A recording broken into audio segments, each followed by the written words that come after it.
이 땅에서 우리가 살아가면서 갈등이 없는 그런 관계는 없는 것 같습니다. 갈등이 없는 곳 없는 것 같습니다. 가족 간에도 갈등이 있습니다. 그런 가족 간의 갈등도 사회적인 문제로 막 비화되는 그런 경우도 얼마든지 우리가 많이 볼 수가 있습니다. 가족 간에도 갈등으로 인하여서 마음의 상처가 생깁니다. 믿음의 조상 아브라함의 가정에 갈등이 없었을까 제가 생각을 해봤습니다. 아브라함이 자신의 안전을 위하여서 사라를 2번이나 이렇게 내어놓았습니다. 그래서 애굽에 갔을 때도 자신의 안전을 위하여서 누이라고 그렇게 하게 해서 바로가 자기 아내를 데려다가 아브라함의 아내를 데려다가 바로가 자신의 아내를 삼게 한 일이 있었습니다. 그런 일이 있었을 때에 아브라함의 아내 사라는 마음의 상처를 받지 않았을까? 여러분들 상처 안 받았겠습니까? 그 일이 있고 난 후에 또 그런 일들이 또 벌어집니다. 한 번은 그냥 얼떨결에 그랬다 손 치더라도 또 그랄왕 아비멜렉에게도 사라를 자기 누이라고 부르서 또 사람을 이렇게 보내어서 아비멜렉이 사라를 데리고 갑니다. 이렇게 이제 상습적으로 이런 일들이 일어날 때에 얼마나 사라의 마음에 그런 것들이 상처가 되었을까. 그리고 그것이 해결을 해야 되는데, 상처를 치료를 해야 되는데, 그건 치료가 되지를 않는 그런 상태인 것 같아요. 그런 상태에서 이제 이삭이 태어났습니다. 이삭이 젖될 무렵에 하갈의 아들 이스마엘이 이삭을 이제 놀리는 사건이 발생합니다. 그러니까 사라가 막 아주 막 불같이 화를 내면서 이 하갈과 이스마엘을 집에서 내쫓으라고 그럽니다. 그런데 성경에 보면 이 일로 인하여서 아브라함이 매우 근심을 하게 되었다 이렇게 말씀하고 있습니다. 아브라함이 크게 근심하고, 그리고 하갈은 자신의 몸종이었어요. 몸종으로 자신이 이제 아브라함에게 취하게 하여서 후추로 취하게 해서 그래서 이제 아들을 낳은 건데, 자신이 제안한 방법대로 해서 이제 아들이 나왔는데 그들을 이제 내어 쫓으라고 그렇게 말하는 거예요. 이런 모습을 보면서 이게 아마 저는 그런 생각이 드는 겁니다. 그 상처를 받고 상처가 치료가 되지 않았기 때문에 이렇게 아주 정말 조금도 아량을 베풀거나 뭐 좀 용서를 하거나 조금 더 기회를 주거나 하는 그런 거 없이 바로 내어 쫓으라고 한 것이 아닌가 그런 생각이 들었습니다. 그 후에도 또 보면 아브라함은 사라에게 상처를 많이 또 주는 것 같아요. 그 독자 이삭을 하나님 앞에 드릴 때도 전혀 사라와는 아무런 하나님께서 이렇게 말씀하셨고 내가 이렇게 결단하고 해야 되겠다 그런 말 한마디 없었거든요. 그러니까 그런 부분에도 상처를 받지 않았을까 그런 생각을 할 수가 있는 겁니다. 그리고 가족 간에도 믿음의 조상인 아브라함의 가정 안에서도 이렇게 상처를 주고받는 일들이 생기는 거예요. 그럼 교회 안에는 그러면 상처가 없겠습니까? 교회 안에도 그냥 상처를 입고 살아가는 사람이 많을 것이다. 초대 교회 안에서도 역시 그러합니다. 초대 교회 구성원들을 보면 남자보다 여자가 많습니다. 지위가 높은 사람보다도 종이나 상 같은 지위가 낮은 사람들이 주를 이루고 있었습니다. 교인들 중에서도 이 권위 질서의 구조 속에서 생활하면서 마음의 상처를 입고 살아가는 사람들이 많은 거죠. 그리고 그 상처가 해결되지 못하고 그래서 상한 감정으로 인하여서 고통스럽게 살아가는 사람들도 많았을 것이다 라고 하는 겁니다. 부당한 대접을 받고 인권은 무시가 되고 그리고 일들은 너무 많이 부여가 되고 같이 동료 종들 간의 그런 갈등들도 있고 이런 일들로 인하여서 어쩌면은 끝없는 그런 갈등의 연속 가운데 살아갔을 것입니다. 그러다가 이제 교회에 들어왔는데 신앙생활을 하게 되었지만은 이런 갈등으로 인한 마음의 상처들이 신앙생활을 하는 신앙생활을 힘들고 어렵게 만드는 그런 것이죠. 그런 부당한 대우로 인한 육체의 상처는 시간이 지나면서 좀 치유가 일어났지만은, 그러나 그로 인한 마음의 상처는 치유가 되지 못했고, 그리고 상한 감정이 마음에 또 자리 잡고 그 삶을 고통스럽게 만드는 것이죠. 오늘도 우리들 주변에도 보면, 우리 신앙생활 하면서 교인들 간의 그런 관계 속에서도 이렇게 갈등하고 그래서 마음의 상처를 입고 그것 때문에 신앙생활이 힘들고 하는 그런 일들이 일어나죠. 그런데 성경은 우리가 할 수 있다면 최선을 다하여서 모든 사람들과 더불어 갈등하는 것이 아니라 모든 사람들과 더불어서 화평함과 거룩함을 추구하여야 할 것을 말씀합니다. 히브리서 12장 14절 모든 사람과 더불어 화평함과 거룩함을 따르라. 이것이 없이는 아무도 주를 보지 못하리라. 모든 사람들이 어떤 성경 주석가는 불신자들을 포함한 모든 사람이라고 그렇게 말을 하기도 하고 어떤 사람은 예수 그리스도의 보혈의 피로 보혈로 구속받은 그런 모든 또 사람이라고 말하는 주석가도 있습니다. 어느 쪽이든지 자기를 고통스럽게 만드는 그런 사람이 있다고 하더라도 그 사람들과 더불어서 화평함과 거룩함을 추구하라고 하는 그런 명령이죠. 왜 화평함과 거룩함을 추구를 해야 되는가? 모든 사람과 더불어서 그것이 은혜의 자리에 이르는 길이기 때문에 그런 것이죠. 모든 현대인들은 다양한 관계 속에서 살아갑니다. 가정 안에서도 교회 안에서도 갈등이 있고 상함이 있습니다. 다양한 그런 갈등으로 서로 상처를 주고받습니다. 나만 일방적으로 상처받고 그러지는 않죠. 저 사람으로 인하여서 내가 상처를 많이 받았다. 내가 상처를 많이 받으면서 나도 또 그 사람에게 상처를 많이 준 겁니다. 어쨌든 이런 주고받은 상처는 할 수 있다면 신속하게 치료해야 됩니다. 그러지 않으면 그 상처가 우리의 삶을 무너지게 만들고 우리의 삶을 힘들고 고통스럽게 만드는 것입니다. 야곱의 12아들들은 가정에서 아버지 야곱의 편애로 인하여서 많은 상처를 받았습니다. 그 상처를 치료하지를 못했습니다.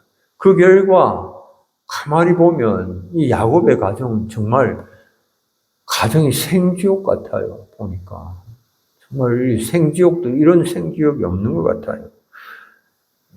믿음의 조상의 가정이 어떻게 이럴까 싶을 정도죠. 형들은 동생을 노예 상인에게 팔아넘겼습니다. 은 20에 팔아넘겼습니다. 장남 르벤은 아버지의 침상을 더럽혔습니다. 사자와 삼자 시몬과 레위는 또 세겜 족속들에게 통혼하여서 함께 사는 조건으로 할례를 제시하여서 그들이 할례를 받고 막 힘들어할 때에 그들을 죽이고 약탈하고 그래서 가난한 사람들에게 악취를 피우고 가정을 위기에 빠뜨렸습니다. 또 네 번째 유다는 며느리를 임신을 시켰습니다. 이 믿음의 조상의 가정에서 우리가 기대하는 그런 모습과는 너무나 거리가 먼 그런 모습이죠. 상처로 인하여서 삶이 죄로 더럽혀졌다라고 하는 것을 볼 수가 있습니다.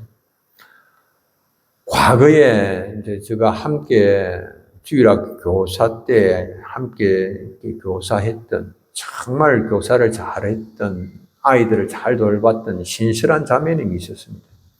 당시 이제 은행원이었는데 그때 한번 만날 기회가 있어서 연락을 했는데 만나 식사를 했는데 깜짝 놀랐어요. 그가 근황을 이야기를 하는데 저는 이제 그때 군에 갔는데 군에 가고 난 그 후에 그 담임 목사님 무관심과 차별로 인하여서 상처를 많이 받았다. 그래서 그 상처를 치유하지 못하여서 신앙생활을 계속하는 것이 너무 힘들어서 그냥 천주교로 개종을 했다. 그렇게 이야기하는 거였습니다. 깜짝 놀랐습니다.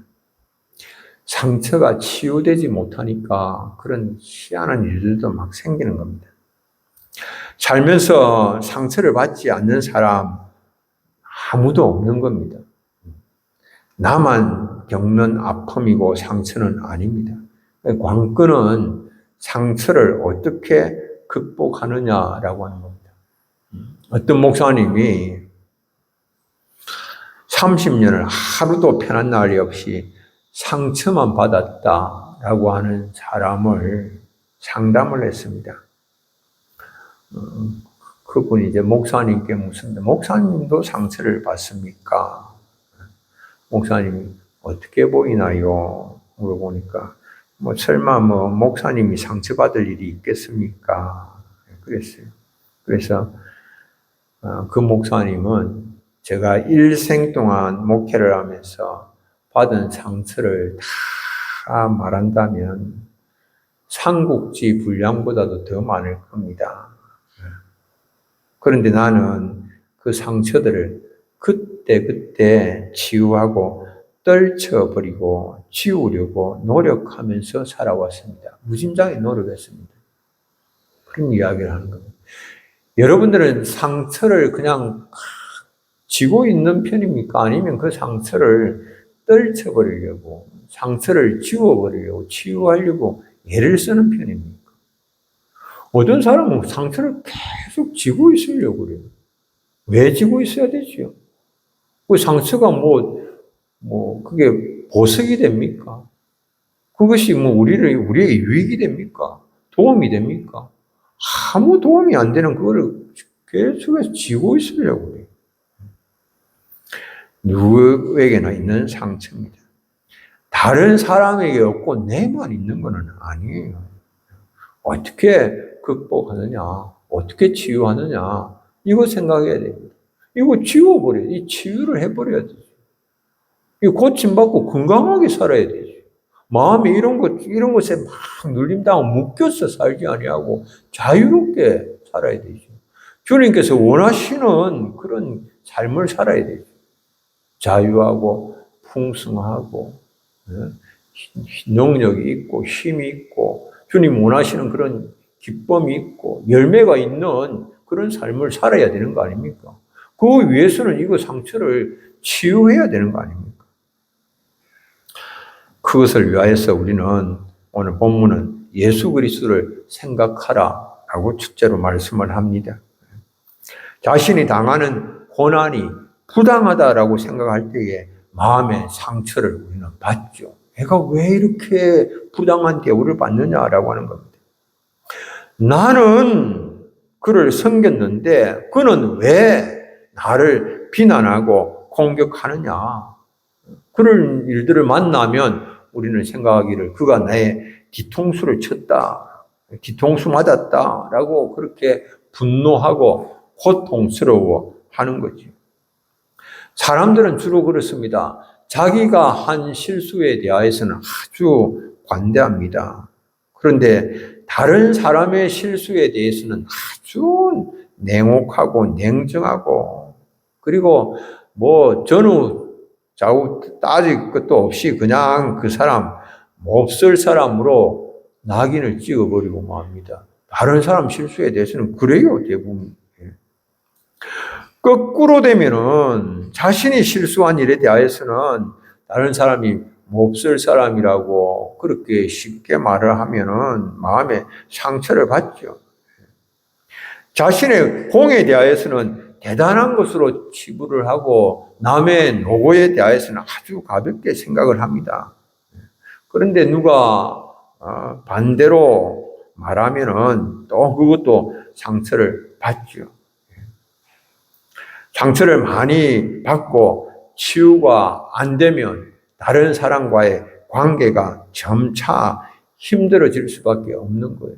뭐 자꾸만 그래서 관계를 자꾸 단절시켜 나갑니다. 내가 뭐 만나면 상처받는다. 뭐 상처는 받게 돼 있는 건데 받으면 또 뭐 이렇게 정리하고 치유하고, 뭐 인간이 부족해서 말도 이렇게 완벽하지 못하니까 우리 말을 통하여서 또 아픔을 줄 수도 있고, 그러나 가만히 또 생각해 보면 그런 내가 상처받는 그런 의도로 상처받으라고 말을 한 그런 것도 아닌데, 그건 이제 생각하면서 극복을 해 나가면 되는데 관계를 자꾸 단절해 나가는, 관계를 단절해 나가면 나중에 홀로 있게 되는 그런 거 아닙니까? 더 힘들어지는 그런 일이죠. 그런데 우리가 부당한 대우를 받지만은 예수님께 순종하는 그런 마음으로 참으면 아름다운 일이다. 오늘 본문은 그렇게 말씀을 합니다. 참으면 하늘에서 상이 크다라고 성경은 말씀을 했습니다. 베드로전서 2장 19절, 부당하게 고난을 받아도 하나님을 생각함으로 슬픔을 참으면 이는 아름다운 일이요. 그리고 하늘에서 상이 크다라고 하는 겁니다. 예수님께서 십자가에 못 박히시기 전날 밤에 대제사장들과 장로들과 서기관들이 대제사장 가야바의 집에 다 모였습니다. 그리고 온 공회가 예수님을 죽이기 위해서 예수님을 칠 증거를 찾고 있었습니다. 거짓 증언을 막 사람들이 하는데 그 증언이 서로 일치를 하지를 않는 겁니다.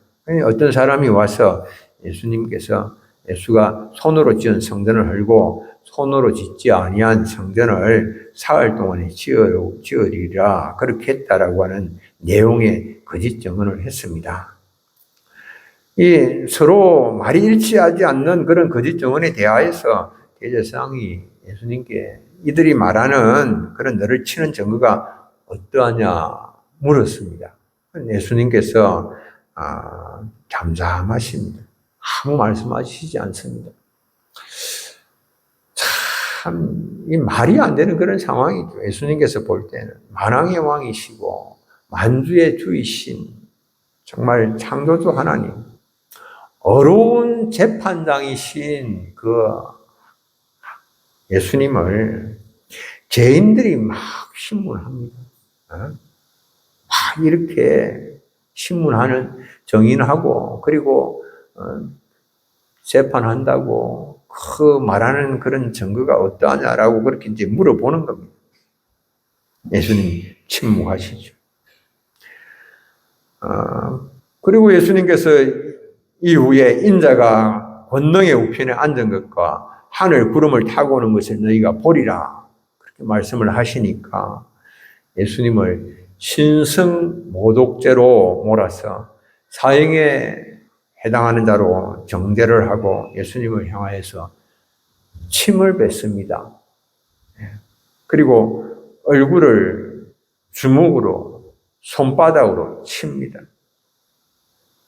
그럼 베드로가 이 현장을 자기가 직접 목격을 했습니다. 그런데 그 예수님께서 그런 수모를 당하시는 그 현장에서 베드로는 또 예수님을 저주하고 맹세하며 3번이나 예수님을 부인을 합니다. 그럴 때 예수님 베드로에게 잠잠히 그냥 보시고 아무 말씀을 하시지 않습니다. 얼마나 예수님께서 베드로를 사랑하셨습니까? 얼마나 베드로를 세우시기 위하여서 예수님께서 많은 수고를 하셨습니까? 3년이나 함께 다니시면서 특별히 베드로에게 또 참 12제자 가운데 수제자를 세우시면서 그렇게 하셨는데 맹세하면서까지 예수님을 모른다고 부인을 합니다. 그런데 예수님 아무 말씀하시지 않으셨습니다. 부당한 대접을 받으셨지만 입을 열지 않으셨습니다. 사람들에게도 심지어는 제자들에게도 베드로에게도 베드로가 그렇게 예수님을 모른다라고 부인을 하였지만 예수님은 아무 말씀하시지 않으셨습니다. 주전 700년경 이사야 선지자는 이 메시아의 모습에 대하여서 이렇게 예언을 합니다. 이사야 53장 7절. 그가 곤욕을 당하여 괴로울 때에도 그의 입을 열지 아니하였으며 마치 도수장으로 끌려가는 어린 양과 들 깎는 자 앞에 잠잠한 양같이 그의 입을 열지 아니하였도다. 주께서 이 길을 가신 것은 우리가 마음의 상처와 상한 감정을 갖게 되었을지라도 이겨낼 힘을 주시기 위해서이죠. 주님을 생각함으로 상한 감정을 좀 잘 이겨내시는 우리 성도님들 되시기를 바랍니다. 두 번째는 예수님께서 보여주신 인내의 길을 따라야 됩니다. 주님은 우리에게 고난 때에 행해야 할 본을 보여주셨습니다. 베드로전서 2장 21절 함께 한번 읽겠습니다. 이를 위하여 너희가 부르심을 받았으니 그리스도도 너희를 위하여 고난을 받으사 너희에게 본을 끼쳐 그 자취를 따라오게 하셨느니라. 아멘. 예수님께서 십자가 고난을 받으신 것은 두 가지 목적이 있습니다. 우리의 죄를 대속하시기 위하여서 고난 받으셨죠. 우리를 대신해서 고난을 받으셨죠. 선한 목자 되시는 우리 주님은 양들을 위하여서 십자가에서 목숨을 버리셨습니다. 두 번째는 예수님께서 스스로 종의 형체를 취하시고 고난을 받으심으로 우리가 따라야 할 그런 모범을 보여주신 것입니다. 예수님은 십자가 지실 때에도 하늘의 12형 더 되는 천군 천사를 동원할 수 있는 전능하신 하나님이시였죠. 그러나 스스로 고난의 길을 가셨습니다. 고난을 당할 때에, 마음이 상할 때에 우리가 어떤 반응을 보여야 할 것인가 예수님 보여주셨습니다. 초대교회 구성원들 중에서 종들은 대단한 일, 사람들이 주목할 만한 그런 일들을 할 수 있는 그런 기회는 주어지지 않죠. 세상에 중요한 일로 그들이 부름받은 거 아니고 중요한 역할을 할 수 있는 그런 기회는 없는 그런 것이죠. 교회 생활에서도 역시 마찬가지죠. 감독이나 장로나 혹은 교사와 같은 그런 중요한 위치에는 좀 더 다른 사람에게 영향을 많이 미치는 그런 위치에는 있지는 않았겠죠. 사람들의 이목이 집중되는 그런 일을 할 수 있는 그런 기회는 별로 없었을 것입니다. 그런데 그런 가운데서도 주님께 보일 수 있는 최선의 모습은 부당한 대우를 받았을 때 어떻게 하느냐라고 하는 그것이지요. 부당한 대우를 받을 때에 주님께서 보여주신 그 본을 생각하면서 부당한 대우 받는 가운데서 인내의 길을 걸어가는 그것입니다. 인내의 길이야말로 가장 위대한 승리의 길이요, 주님 가신 길이요, 잠잠히 주의 길로 행하는 것이죠. 옛날에 한상동 목사님이란 분이 계셨는데요. 고신 교단을 이렇게 세우신 분인데요. 그 목사님도 막 교회에서 막 교인들이 공격을 많이 할 때가 있었어요. 때로는 칠계를 범했다라고 하는 그런 막 소문이 나기도 하고. 그래서 그럴 때마다 그냥 사람들 앞에 나서서 이러쿵저러쿵 변명하고 설명하고 해명하는 것이 아니라 잠잠히 하나님 앞에 엎드려서 기도했고 아무 말씀하시지 아니하시고 기도하고 참 기도하고 나면 그러면 목사님 기도하시는 그런 가운데에 원사님들도 뒤에 오셔서 함께 기도하시고 그러면서 교회에 언제 그런 또 소문이 있었고 문제가 있었는가 알 수도 없을 정도로 그런 문제들이 조용하게 이제 해결이 되고 넘어가는 그런 일들이 많았다. 그런 이제 감정도 있습니다. 우리가 주님을 생각하면서 당하는 비방이나 능욕은 주님의 고난에 동참하는 것이고 그리고 부대의 영광에 참여할 그런 복된 일이 되는 것이죠. 베드로전서 4장 14절 함께 한번 읽겠습니다. 너희가 그리스도의 이름으로 치욕을 당하면 복 있는 자로다. 영광의 영 곧 하나님의 영이 너희 위에 계심이라. 아멘. 그리스도의 이름으로 치욕을 당하는 자는 그리스도의 종위에 참여하게 된다라고 말씀을 합니다. 그러므로 주님을 생각하면서 주님께서 보여주신 인내의 길, 힘들어도 잘 걸어가실 수 있는 우리 성도님들 되시길 바랍니다. 세 번째로는 고난과 역경 중에 인내의 결과가 무엇일까? 그 결과를 바라봐야 됩니다. 인내의 결과.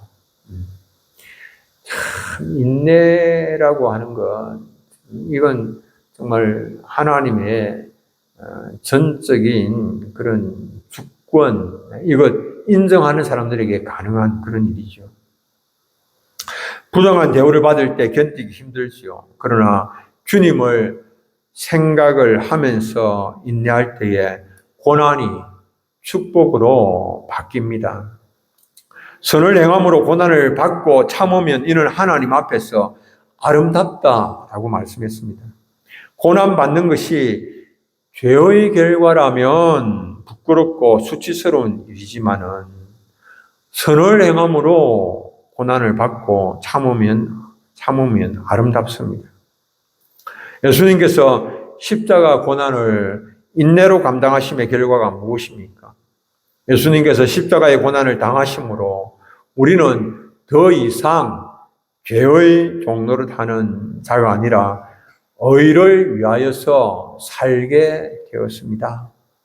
베드로전서 2장 24절 친히 나무 위에 달려 그 몸으로 우리 죄를 담당하셨으니 이는 우리로 죄에 대하여 죽고 의에 대하여 살게 하려 하심이라. 그가 채찍에 맞음으로 너희는 나음을 얻었나니 이렇게 말씀합니다. 일본 일제가 우리나라에 대하여서 신사참배를 강요를 했습니다. 그 신사참배 강요 앞에 1936년에 천주교가 가장 먼저 무릎을 꿇었습니다. 그 다음 37년에 감리교가 무릎을 꿇었습니다. 다 결정을 했습니다. 신사참배 결정을 했습니다. 그리고 1938년에 장로교가 총회에서 신사참배 결의를 했습니다. 일제는 신사참배는 국가 의례요, 애국 행위이지 종교가 아니다라고 하는 그런 논리를 제시를 하면서 교회가 신사참배 결정할 수 있는 그런 근거들을 제시를 했습니다. 사람들은 그런 일제가 그런 말을 하였지만 그것이 죄라는 것을 알았습니다. 그러나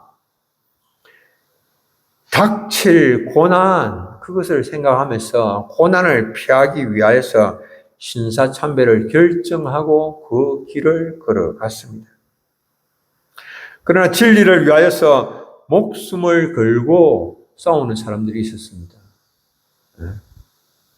신사참배로부터 교회를 지키기 위하여서 매를 맞고 감옥에 가기도 하고 많은 사람들이 순교의 길을 묵묵히 걸어갔습니다. 이 한국교회 부흥은 그런 주기철 목사님, 손양호 목사님, 또 한상동 목사님 같은 그런 수많은 옥중 성도들과 그리고 순교자들이 그 길을 걸어갔기 때문에 일어난 그런 일이죠. 그들은 그 길이 고난스럽지만은 승리하는 길인 것을 알았습니다. 고난스럽지만은 그 길이 영광스러운 길이다라고 하는 것을 알았습니다. 그래서 그 길을 걸어갈 수가 있었죠.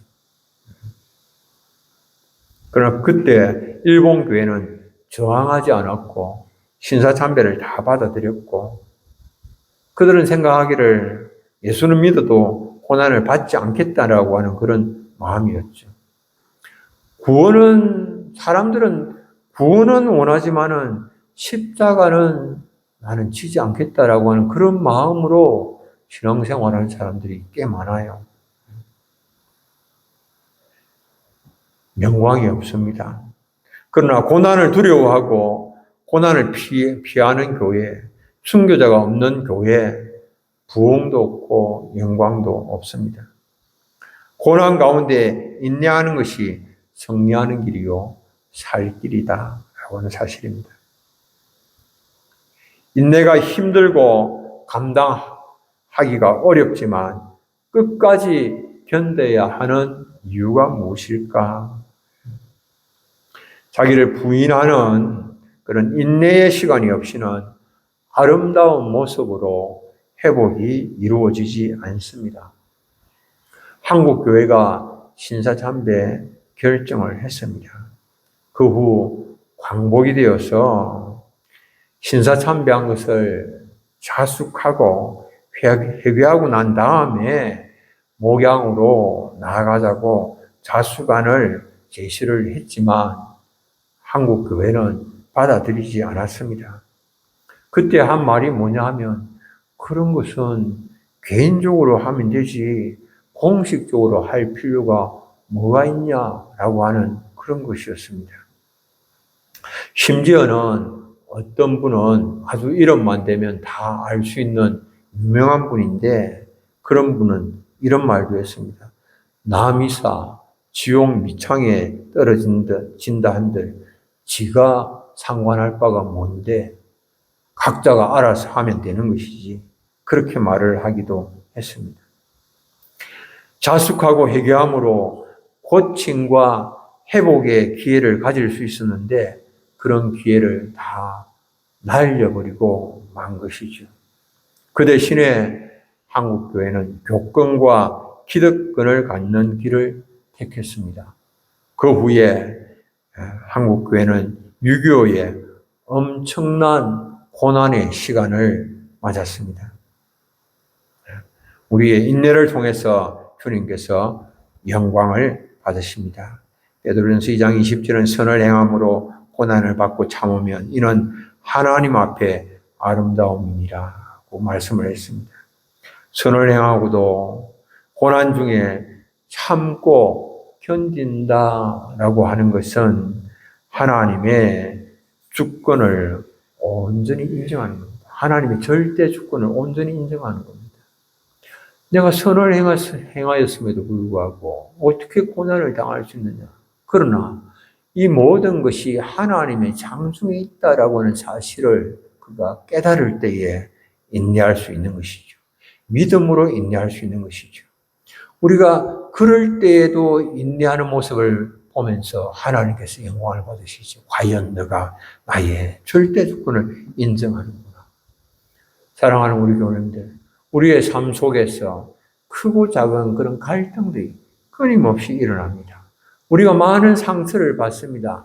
그 상처 가운데 일일이 하나하나 내가 다 해결하려고 그러고 내가 다 그런 것에 대하여서 맞서서 싸우려고 그러고 대항하려고 그러고 여러분들 그런 것으로 인하여서 우리가 더 많이 상하고 다치고 힘들어지고 어려워지고 신앙생활이 무너지는 것 주님 원하시지 않습니다.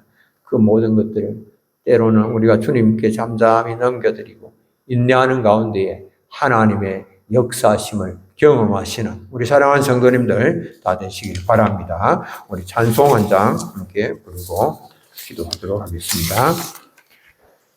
458장 너희 마음에